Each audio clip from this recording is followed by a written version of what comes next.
Alright, I want to show you a little tip. I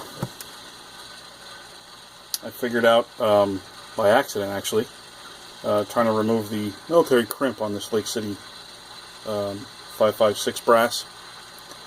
I got a bunch of it here. I already deprimed it, and there is a military crimp. Don't know if you can see that.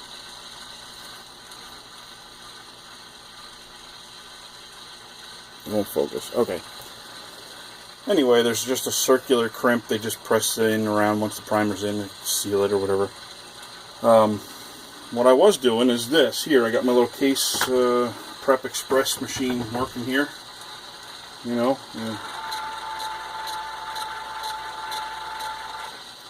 Clean the pocket.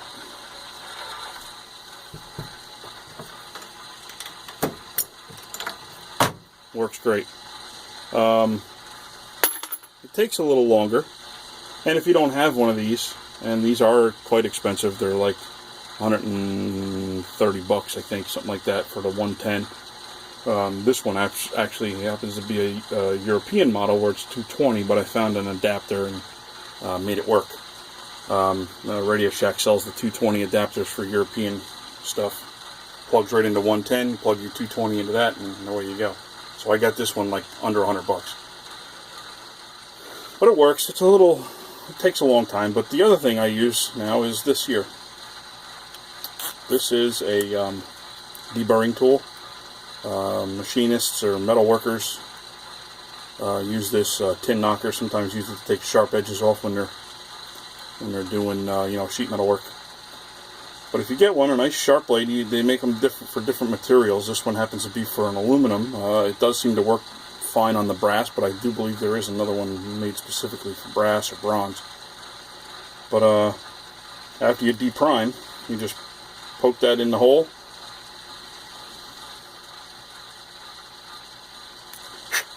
And there you go. Not only does it take the crimp off on the sides, the tip of this is actually, you're pushing in, is actually cleaning the primer pocket bottom at the same time. So you're getting kind of a twofer. Top end. Perfect. Let me show you one more time. So you take this unprimed,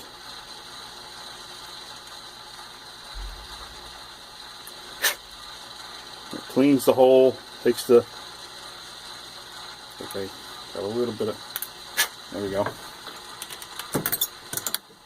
There you go. Looks pretty good. So if you don't, the other thing to do is they have the swager attachments for your press. They're expensive too.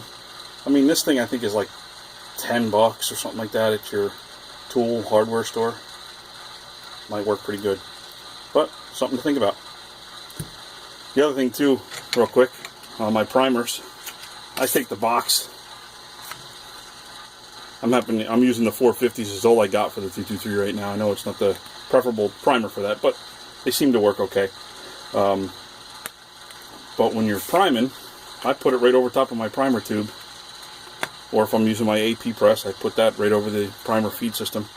This way, I know what primers are in there. If I'm done, I take it out, I throw away the box. Next time I put new primers in, I put the box right over the tube. Works good. Alright, later.